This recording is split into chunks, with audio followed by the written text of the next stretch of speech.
여러분 안녕하십니까? 탐나는 주식 2PM 김영롱입니다. 탐나는 주식 2PM 안신혜입니다. 보통 나이가 들면 모든 게 조금 더 쉬워진다고 하는데 네. 그 반대의 경우도 더러 있다고 해요. 어떤 걸까요? 나이가 들면서 힘들어지는 거. 네. 저도 사실 나이가 충분히 먹진 않아서 잘 모르긴 하겠는데 사회생활을 하다 보니까 오히려 마음에 맞는 사람, 그러니까 친구 만들기는 더 힘들지 않나 싶어요. 하다 보면 맨날 만나는 사람만 만나게 되고 이야기 듣게 되는 사람한테만 이야기 듣는 것 같아요. 맞아요. 뭐 주식 투자도 그렇고 방송 시청에서도 익숙한 전문가, 익숙한 투자 방법, 익숙한 방송만 보고 계시질 않나요? 뭐 이렇게 하다 보면 투자 이 전략 같은 게 고착화되는 수가 있어서 이건 경계를 하셔야 될 것 같습니다. 좋은 지적을 해준 것 같아요. 아마 우리 탐나는 주식 2PM도 예전부터 보고 계신 분들도 분명히 있을 거예요. 그런 분들에게는 저희가 매일매일 항상 새로운 전문가에게 새로운 투자 전략 한번 물어보도록 하겠고요. 오늘이 또 처음 보시는 시청자분들도 있을 텐데 그분들에게는 우리가 또 편안하면서도 새로운 투자 전략을 세워드릴 테니까요. 새로 오신 분들은 딱 3일만 고정 시청해 주시면 저희가 여러분들의 마음을 얻어보도록 하겠습니다. 오늘도 새롭고 효과적인 투자 전략 준비했으니까요. 끝까지 함께 해주시길 바랍니다. 탐나는 주식 2PM 바로 시작합니다.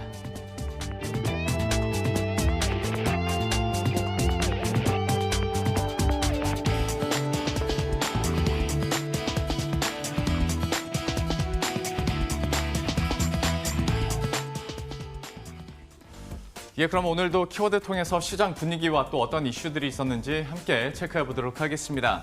네. 오늘도 참 여러 가지 얘기 중에서 CJ제일제당도 눈에 띄고 에어 부산도 눈에 띄고 알리바바가 뭐 하루 동안 44주 이거 가능한 거예요? 대단합니다. 아우, 이것도. 진짜요. 예. 큰 키워드 중에서는 그러면 이번에는 어떤 것부터 시작을 해볼까요? 지수는 심리를 타고부터 한번 타고 시작을 해보자. 예. 전반적으로 시장 분위기를 봤을 때 좀 이런 느낌이 들어서 한번 얘기를 해보고자 하는데요. 지금 뭐 미중 무역 협상이랄지 MSCI 정기 변경에 따른 변수가 물론 남아 있습니다. 하지만 시장에서는 이것들에 대한 악영향은 좀 제한적일 것으로 예상을 하고 있고요. 오히려 앞으로 봤을 때는 글쎄 조금 더 상승할 수 있지 않을까라는 생각들이 시장 전반에 깔려 있는 것 같습니다. 때문에 방향성은 지금으로서는 위인데 탄력 자체는 좀 아직이다. 이런 변수들을 조금 더 확인은 해야 되겠다라는 심리가 있는 것 같습니다. 보시는 것처럼 지수 자체도 오늘 장에서 뭐 강세를 기록하고 있긴 한데 영 지지부진하죠. 그러니까 방향 자체는 위쪽인데 지금 뭐 지수 흐름으로 보나 그리고 어떤 수급 상황으로 보나 아직까지는 조금 더 확인해 보자. 외국인과 기관 측에서도 동반 순매도를 보이고 있는 이유 중에 하나도 그걸 테고 그런데 또 규모 자체를 봤을 때도 막 쏟아내는 건 아니거든요. 때문에 지수는 보되 이런 변수들에 대한 민감성은 계속 우리가 좀 가져가야 되겠다라는 생각들을 지수 흐름이나 수급 상황을 봤을 때 좀 하게 되는 것 같습니다. 시장 전반적인 분위기는 이런데 또 종목들은 잘 나가는 건 또 기가 막히게 가고 또 반락하는 흐름, 또 뭐 반등하는 흐름도 있더라고요. 그럼요. 오해였을까요? 삼성전기 어제 오늘 주가 크게 하락했는데 오늘 이 하락분을 대부분 만회하고 있습니다. 악재로 볼만한 게 있었습니다. MLCC 대만에서는 1위 업체고요. 전 세계에서는 3위 업체인 야교 10월 매출이 급감하면서 혹시나 삼성전기 수급에 영향을 주지 않을까라는 우려감이 제기가 됐었습니다. 그런데 대신증권에서는 오해일 수 있겠다라고 분석을 써냈습니다. 삼성전기는 고용량 MLCC에 주목을 하고 있지만 이 대만의 야교 같은 경우에 저용량 MLCC에 주력을 하고 있기 때문에 분야가 크게 겹치지 않기 때문에 급감은 좀 과대한 우려다라는 분석이었습니다. 여기에 더해서 미래세대우에서는 이 삼성전기의 MLCC, 기판, 모듈 이 세 가지 사업 부분이 모두 다 좋아질 거라면서 특히 MLCC 업황 회복 기대감을 써냈습니다. 삼성전기 와 오늘 하락하는 흐름이 모두 다 만회된 채 상승 전환까지 성공을 했습니다. 0.46% 오름세 11만 원까지 다시 한번 올라와 있는데요. 삼성전기 이 꼬인 수급을 틈타서 매수해도 되는 종목인지 찾아보도록 하겠습니다. 예. 삼성전기 살펴봤고요. 다음 키워드 주가 필라 혹은 주가 휠라 이거 제가 조금 생각을 여러 해봤는데 주가가 펴진다 아니면 휘어진다 요거더라고요. 방송 전에 제가 설명한 거잖아요. 이게 좀 어려워요. 네. 설명이 필요합니다. 죄송합니다. 키워드 딱히 뭐 생각이 안 났어요. 휠라코리아 하고 싶은데 그러니까 지금 주가 상황이 딱 그렇더라고요. 고점 찍었다가 지금 한 허리 정도 와 있길래 그런데 휠라코리아에 대해서 한번 투자 의견을 찾아봤더니 이게 증권사별로 방향성이 너무 달라요. 그러니까 한쪽에서는 산무기 어닝 서프라이즈를 기록했고 성장성이야 뭐 의심할 게 없다 라면서 목표 주가를 올려잡은 증권사가 오늘 있는가 하면은 오늘 또 반대로 실적은 잘 나왔는데 앞으로의 성장성 탄력은 둔화될 거다 라면서 목표 주가를 하향 조정한 증권사도 오늘 나왔습니다. 주가 흐름만 보더라도 오늘 장에서 뭐 4% 떨어지다가 또 오르기도 했었고 현재 구간에서는 지금 5% 낙폭을 기록하고 있는 상황인데요. 휠라코리아 어떻게 봐야 될지 또 광군제에서는 휠라코리아 참 많이 팔렸다고 하는데 과연 주가가 필 수 있을지 아니면 여기서 휠지 굳이 제가 키워드 한번 해봤습니다. 고생하셨어요. 네, 봐주세요. 네. 휠라코리아 살펴봤고 둘 중 뭘 고를까? 어느 것 중에서 보기가 뭐예요? 아니 흐름이 좋아가지고 둘 중에 뭘 선택을 해야지 내년에 크게 이 수익을 볼 수 있을까 고민되실 것 같더라고요. 네. 종목 공개해 보도록 하겠습니다.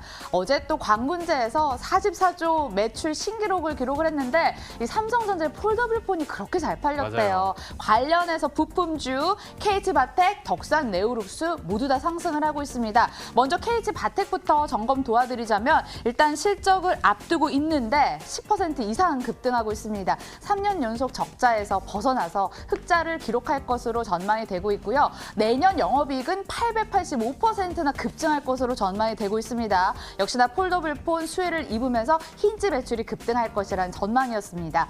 KH바텍 지금 20% 가까이 상승을 하고 있고요. 다음 종목 덕산 네오룩스 살펴보도록 하겠습니다. 실적 좋게 발표를 했고요. 분기 사상 최대 매출을 기록을 했습니다. OLED 재료를 만들고 있는데 폴더블폰뿐만 아니라 5G 스마트폰 수혜 기대가 그리고 내년에는 삼성전자의 퀀텀 라인 가동과 더불어서 중국 OLED 채택 확률이 높아지면서 수혜 기대감이 커지고 있습니다. 둘 다 내년도 좋을 종목으로 전망이 되고 있는데 그럼 둘 중에 뭘 선택을 해야 될까요? 이 판단은 전문가께 여쭤보도록 하겠습니다. 오늘 함께할 전문가는 DB금융투자 압구정금융센터 이재우 DHP 연결합니다. 안녕하세요. 네, 안녕하십니까, 이재입니다. 오늘 흐름이야 KH바텍이 52주 신고가 기록을 하면서 더 좋은 흐름을 보이고 있지만 뭐 오늘 하루 흐름 가지고 판단을 하기는 좀 섣부를 것 같고요. 둘 중에 뭐가 더 좋아 보입니까? 네, 뭐 말씀하셨던 것처럼 둘 다 괜찮아 보이는데요. 근데 KH바텍은 최근에 좀 굉장히 많이 올라왔죠. 그러니까 바텍 같은 경우는 힌지 부분에서 이제 스마트폰에 뭐 좀 핵심적으로 들어가는 그런 부품이고 또 고객사도 확보하기 때문에 턴어라운드만 된다 그러면은 뭐 굉장히 유망한 뭐 그런 업체라 볼 수 있는데 뭐 그에 발맞춰서 주가가 이미 많이 올라와 있어요. 뭐 그런 상황이고.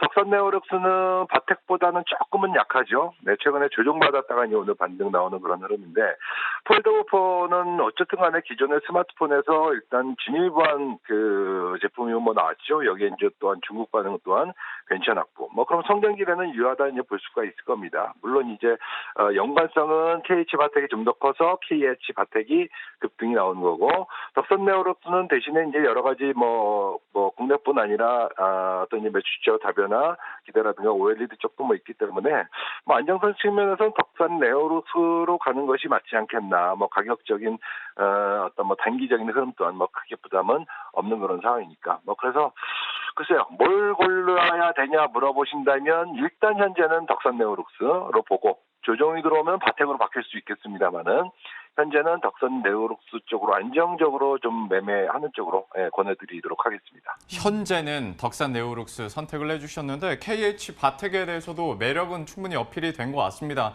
흐름들을 계속 지켜보도록 하겠고 이어서 휠라코리아 보도록 할 텐데 아마 우리 개인 투자자들이 볼 수 있는 가장 전문적인 정보는 증권사의 리포트가 아닐까 싶은데 오늘 리포트가 상향 조정 리포트도 나왔고 하향 조정 리포트도 나왔습니다. 휠라코리아에 대해서는 좀 어떻게 보십니까? 네, 근데 아쉽게도 주가는 처음에 상향 조정된 그 부분을 반영해서 시초가 이제 올랐다가 지금 이제 하향 조정세가 이제 주가 하락을 압도하는 뭐 그런 상황이 되고 있습니다. 물론 이제 하루짜리 이제 보고서이기 때문에 하루에 이제 움직이기 때문에 이거 가지고 뭐 좋다 싫다 뭐 그러면 안 되겠습니다만은 어쨌든 지금은 가격이 굉장히 많이 빠져서 메리트는 분명히 있어요. 다만 주가가 많이 빠졌다 하더라도 일단 주식은 성장을 해야 돼요. 왜 지금은 이제 뭐 실적이 떨어진다거나 혹은 뭐 정체된다거나라고 하면 바닥이라 하더라도 오르면 많이 못 오르죠. 성장하는 기업은 바닥권에 있으면 크게 오르지만 성장이 조금 이제 정체되었다라고 판단되면은 좀 이제 박스권이라든가 혹은 빠질 수도 있고요. 뭐 그렇게 보이는데 뭐 내수 부진은 좀 지속되고 있죠. 그래서 뭐 국내 시장에서의 성장 둔화 우려는 있습니다. 예. 근데 이제 뭐 국내 시장뿐만 아니라 이제 그 해외 시장에 대한 기대도 뭐 나올 수 있는 부분들이기 때문에 지금 현재는 사실은 기대와 우려가 좀 뒤섞여 있는 그런 상황이 아닌가 그렇게 판단을 합니다. 그래서 장기 투자자라고 한다 그러면은 저는 5만 원 손절가를 잡고 지금 뭐 5만 원 중반에서 매수해서 한번 6만 원대 중반에서 매도하는 트레이딩 관점에 접근을 한번 권해드리고 싶어요. 거기 이제 단기적으로 단기 트레이더들은 장기 투자자들 같으면은 5만 원 권역을 깨지면 손절한다라는 점을 감안하고 지금은 사서 모아 가볼 만한 위치에 있지 않겠나 뭐 그렇게 보입니다. 그러니까 결론은 일단은 단기 투자는 5만 원 중반 매수, 6만 원 중반 매도 이렇게 가시고 장기 투자자는 꾸준하게 사 모으셔서 5만 원을 깨뜨린다 그러면 그때는 선택을 잘못했구나. 그래서 그때 커트를 한다 하더라도 뭐 그런 쪽 단기와 중장기로 좀 나눠서 매매 전략을 가져가시는 것이 맞지 않겠나 싶고요. 지금 현재는 어떤 그 바닥권에 대한 어떤 인식이 더 강하냐 아니면 현재 시점에서 조금 이제 국내 시장의 성장 정체에 대한 우려가 더 강하냐, 이 싸움이기 때문에 오르락내리락 할 것 같습니다. 그래서 지금 현재는 저 같으면 트레이딩 관점을 접근하는 것이 일단 현재는 조금 더 유리하지 않겠나 그렇게 보고 있습니다. 이어서 삼성전기 질문도 해보도록 하겠습니다. 시장에 오해가 풀려서일까요? 매수 주체였던 외국인이 다시 한번 매수하면서 회복하는 모습인데 지금 매수 시점 맞을까요? 저는 맞다고 봅니다. MLCC 업황 삼성전기는 특히나 스마트폰 MLCC죠. 일본 업체가 몇 년 전에 스마트폰 MLCC 생산을 중단하면서 삼성전기가 스마트폰의 시장이 커지면은 당연히 가장 큰 수혜를 받을 수 있을 것으로 그렇게 판단을 하고 있고요. 그리고 스마트폰에 탑재되는 탑재량도 증가하고 있기 때문에 이제 어제 조정, 오늘은 조정받다가 좀 반발을 하고 있습니다만 요거 단기 조정으로 이제 보고 있는 그런 상황입니다. 그래서 전기 같은 종목을 단타 매매로 할 만한 그런 종목은 아니죠. 그래서 어제 오늘 같은 조정이 나온다 그러면 MLCC에 대한 어떤 성장 기대로 내년도에는 실적 회복이 충분히 가능할 걸로 보이기 때문에 그런 저가 매수로 대응하면서 접근한다면 크게 무리가 없지 않겠나 그렇게 판단을 하고 있습니다. 조금 내년 못해도 최소 상반기까지는 저가 매수해서 들고 가는 쪽 전략 말씀드리겠습니다. 삼성전기에 대해서도 이렇게 투자 의견 들어봤고요. 마지막으로 오늘장 관심주도 공개해 주시죠. 네. 오늘은 기계 쪽에 DY라는 종목을 준비해봤습니다. 물론 이제 지주회사죠.